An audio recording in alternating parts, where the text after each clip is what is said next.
한미 방위비 분담금 협상을 둘러싸고 미국이 과도한 인상 요구를 하고 있다는 사실이 알려지면서 우려가 커지고 있습니다. YTN이 리얼미터에 의뢰해 이 사안에 대한 여론조사를 실시했습니다. 응답자 10명 가운데 6명 정도가 과도한 인상에 반대했습니다. 또 최근 일부 언론이 부각시키는 주한미군 감축 또는 철수 가능성을 미국이 협상 카드로 제시할 경우는 어떨까요? 이 경우에도 미국의 인상 요구를 거부해야 한다는 여론이 높았습니다. 여론조사 결과 상세하게 살펴보겠습니다. 리얼미터의 이택수 대표 그리고 박시영 윈지코리아 컨설팅 부대표 나오셨습니다. 안녕하십니까? 네, 어서 오세요. 네. 먼저 여론조사 결과 잠깐 보고 설명드리고 시작하죠. 네. 미국 측이 주한미군 방위비 분담금 협상에서 제시하고 있는 인상 요구안을 수용해야 한다, 거부해야 한다. 이 찬반을 단순하게 물었습니다. 지금 아시는 대로 미국은 20% 가까운 인상안을 제시한 상태고요. 반대한다, 그러니까 거부해야 한다는 의견이 60% 가까이 나왔고요. 찬성한다는 의견은 25.9%로 조사됐습니다. 자, 이 정도면 어떻습니까? 반대가 아주 높다 이렇게 볼 수 있나요? 그렇죠. 저 의견을 보면 어쨌든 찬성보다 반대가 2배 정도 높으니까 미국 측 요구를 받아들여서는 안 된다. 이런 여론이 상당히 높다 이렇게 볼 수 있겠죠. 예, 그 미국이 주한미군 감축, 철수를 협상 카드로 내걸 경우에는 어떤 결과가 나왔는지 이 부분도 저희가 좀 그래프를 보면서 얘기를 나눠보도록 하겠습니다. 그래도 반대한다가 52%로 나왔고요. 이렇게 된다면 찬성하겠다. 가 30.7%였습니다. 어떤 의미가 있다고 보시는지요? 네, 큰 변화가 없는 결과가 나왔잖아요. 이제 두 그래프가 조금 뉘앙스가 다른 질문이었는데 처음에는 58.7%가 반대했다가 두 번째 질문에서는 52%, 6.7%밖에 차이가 안 났습니다. 네. 결국에는 이제 미국이 지금 협상 카드를 먼저 내밀었는데 대략 이제 10억 달러, 그러니까 1조 이상, 1조 1,300억 원이냐 아니면 우리 정부에서 지금 주장하는 1조 이하냐 이걸 두고 지금 우리 국민들도 많이 우려를 하고 있는데 일단 트럼프 대통령이 이른바 하이볼 전략을 구사하는, 그러니까 높은 볼을 던져서 가격을 후려치는 전략을 구사하는 걸 많은 국민들이 이미 외신을 통해서 보고 알고 있기 때문에 그래서 우리 정부도 협상에는 좀 강경하게 임해야 되는 거 아니냐. 물론 최근 들어서 주한미군 철수와 관련된 여론조사는 반대가 60, 70% 넘게 계속 나왔었기 때문에 그 성사 가능성이 크지는 않다고 볼 것 같고요. 그렇기 때문에 일단 협상 과정에서는 우리 정부도 좀 강경하게 나가야 되는 것이 아니냐 이렇게 생각하는 것 같습니다. 조금 전에 보신 여론조사 결과는 그러니까 미국 협상단이 주한미군을 철수할 수도 있다. 인상을 안 해주면 그런 요구를 했을 경우에도 우리 대표단이 반대해야 한다라는 의견이 52%라는 그런 뜻입니다.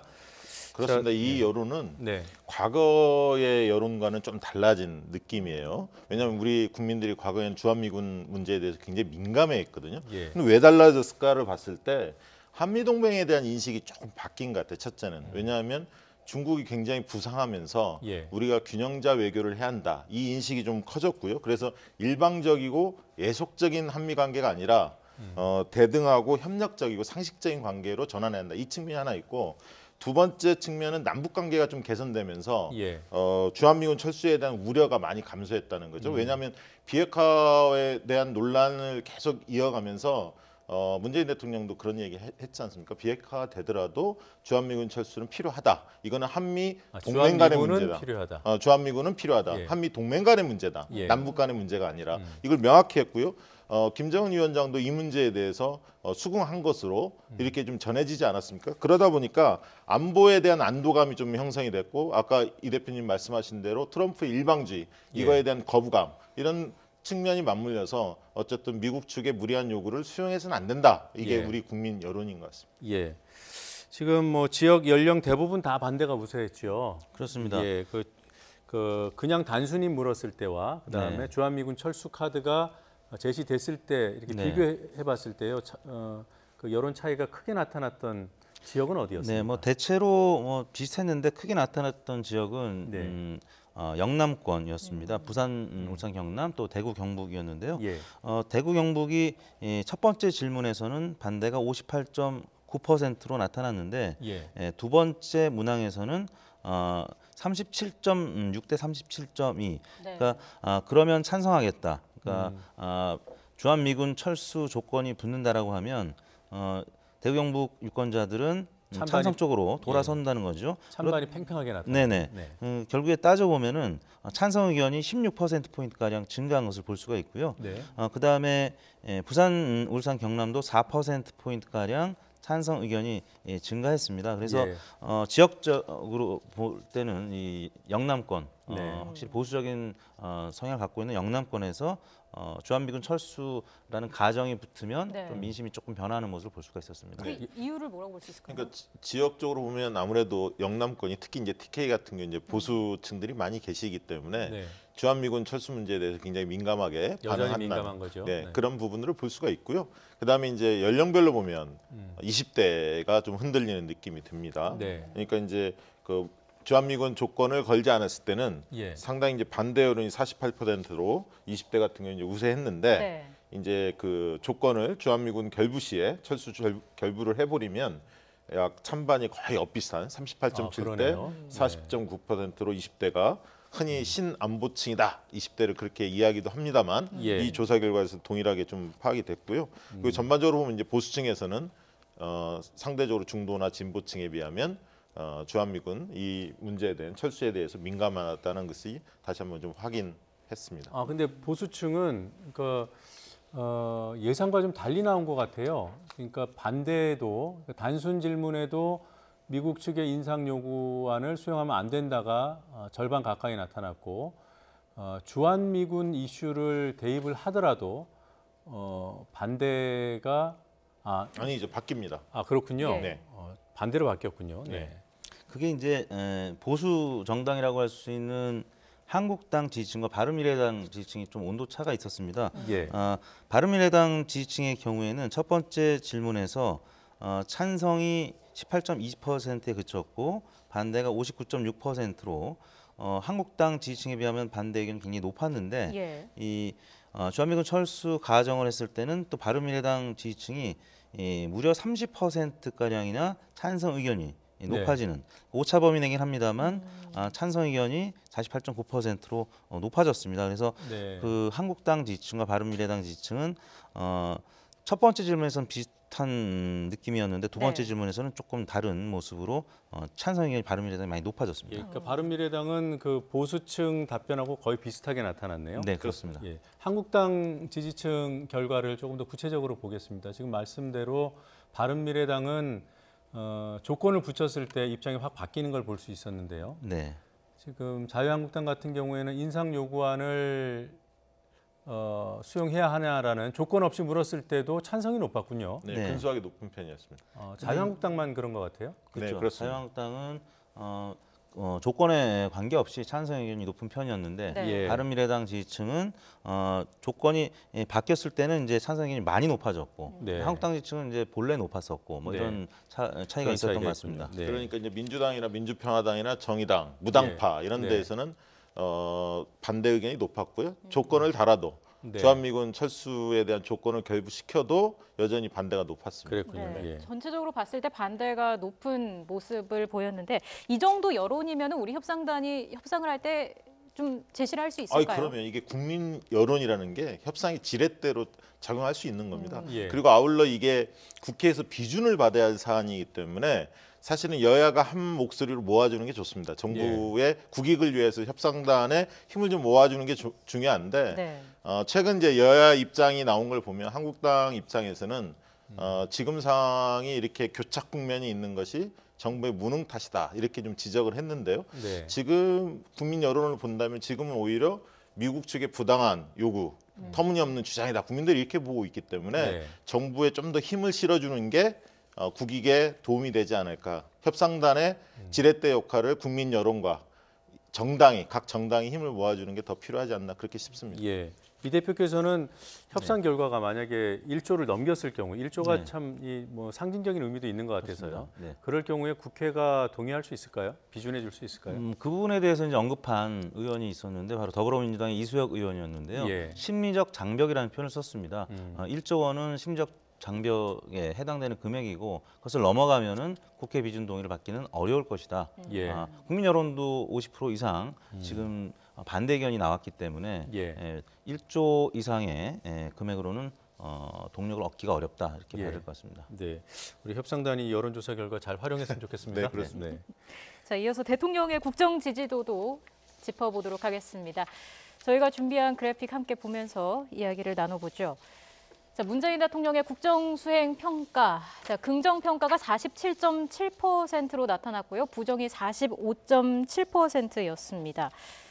지지율 격차가 2%포인트 오차 범위 안에 든 거죠? 네, 그렇습니다. 그 1월 첫째 주에 데드 크로스에서 1월 둘째 주에 이제 골든 크로스로 바뀌었는데 긍정 평가가 좀 높아졌죠. 네. 그런데 사실 저희가 2,500명씩 조사하기 때문에 오차 범위가 플러스 마이너스 2% 포인트라서 보시는 그래프의 1월 둘째 주는 오차 범위 살짝 벗어나는 수준이었는데 네. 최근 들어서는 거의 오차 범위 내 이제 근접한 긍부정이 붙었다라고 이제 봐야 될 것 같은데요. 네. 결국에는 이제 당내 손혜원 의원 논란이 가장 영향을 많이 미쳤습니다. 물론 이제 탈당을 해서 그리고 이제 지난주 기자회견 이후에는 하락폭이 둔화가 됐습니다. 예. 그럼에도 불구하고 지난주에 손혜원 의원 논란이 가장 컸던 것 같고요. 뭐 그 외에도 이제 양승태 전 대법원장이 구속이 됐는데 구속된 당일날 그리고 그 예.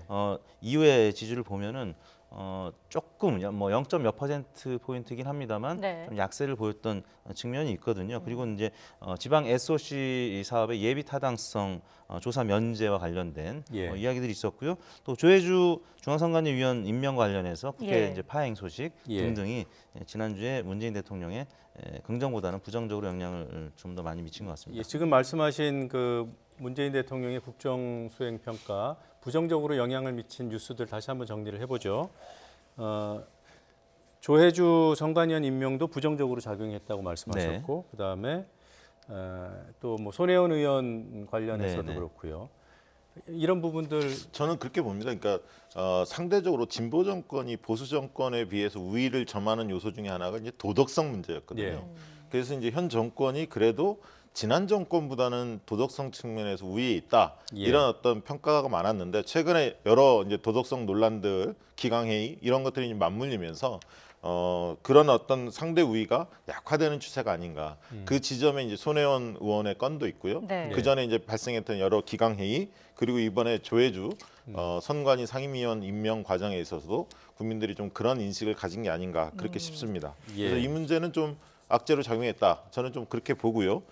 두 번째 측면에서는 연기금과 관련해서 대통령이 공정경제 장관에 의해서 스튜어드십 그 코드 행사를 그 발언을 했죠. 그러면서 이제 어떤 대기업의 탈법 행위, 중대 위법 행위가 포착이 되면 연기금을 통해서 국민연금을 적절하게 활용해서 투명성을 강화하겠다. 그래서 주주의 소임을 충실히 이행하겠다. 이렇게 발표했다가 야당이나 이제 언론들이 굉장히 그 비판을 좀 했습니다. 뭐 경제지 중심으로 비판이 나오거든요. 그렇습니다. 네. 왜냐하면 정부가 기업의 그 시장에 지나치게 개입하려는 거 아니냐 예. 이런 것 때문에 이제 비판을 많이 쏟아냈습니다. 그 뒤로 그 다음 날 이제 대변인이 청와대 대변인이 좀 약간 한 발 물러서는 뉘앙스를 표명했거든요. 그래서 이 엇박자 아니냐, 예. 뭐 이런 어떤 이미지 그리고 후퇴한 거 아니냐라는 이미지를 준 측면이 있습니다. 그래서 그 부분은 다소 악재로 작용한 게 아닌가 그렇게 싶습니다. 예. 양승태 전 대법원장이 구속된 거는 악재입니까? 아니면 호재입니까?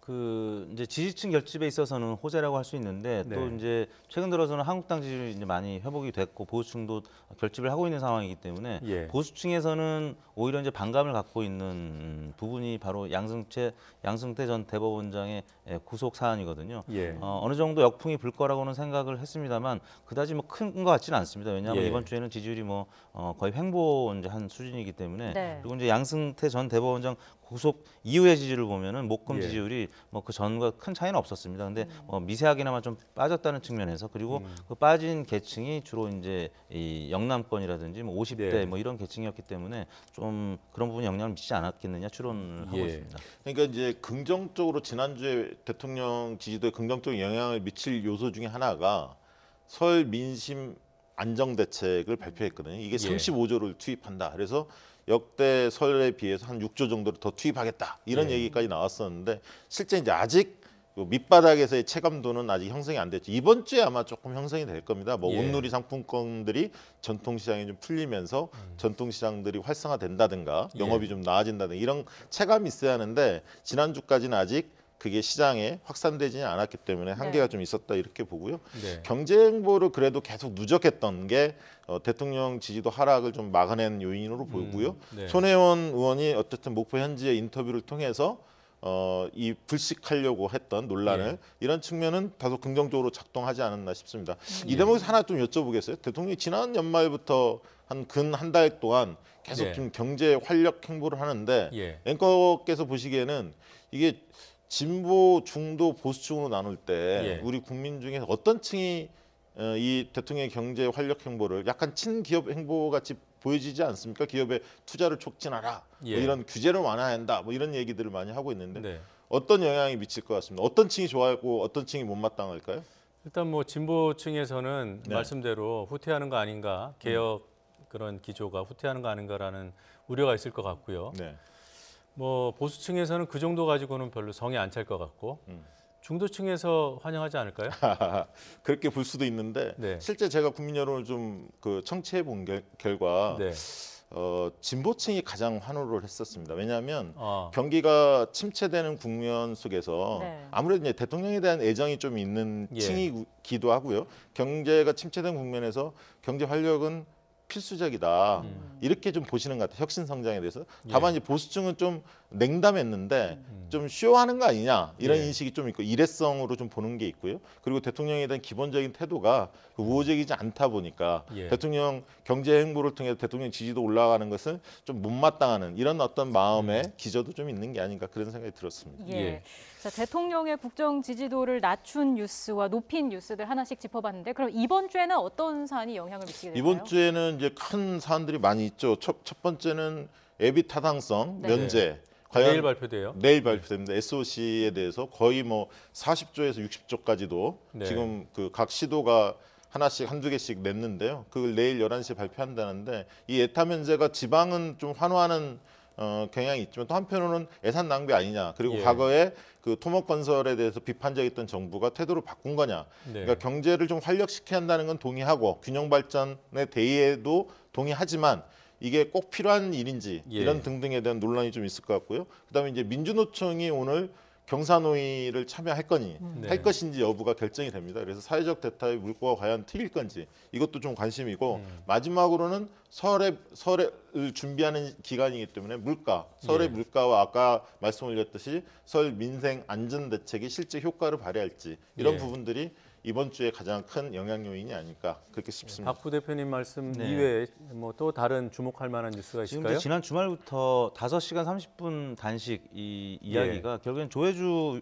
선관위 위원 때문에 촉발된 한국당의 지금 예. 이제 전략인데 여러 가지 당내 안팎의 뭐 비난 목소리도 있기 때문에 예. 이 부분이 이제 어떻게 될지가 중요할 것 같고요. 또 하나는 이제 설 연휴를 앞두고 정부가 중소상공인한테 12조 7천억을 풀겠다 이런 뉴스가 예. 지금 주요 뉴스로 이제 등장했기 때문에 뭐 그런 관련된 부분들이 뭐 지방이라든지 아니면은 예. 또 중소상공인들 중심으로 어떻게 영향을 미칠지 왜냐하면 지금 자영업층이 이번 주에도 40%에 못 미치는 지지율로 낮은 편으로 나타났기 때문에 네. 예. 이분이 어느 정도 설 전에 회복이 될지 이분 이제 관심이 가는 대목입니다. 그 결과를 또 저희가 다음 주에 전해드리도록 하겠습니다. 정당 지지율이 이번 주에 또 어땠는지 함께 또 간략하게 짚어보도록 하겠습니다. 잠깐만요. 그 예. 정당 지지율 보기 전에요. 지금 조혜주 논란 얘기를 했으니까 네. 서울도 이제 임박했고요. 조혜주 논란이 이대로 그러니까 국회가 지금 올스톱된 상태로 유지가 된다면 설 민심이 굉장히 중요할 텐데. 저는 그 문제에 대해서는 자유한국당이 약간 손해라고 봅니다. 왜냐하면 예.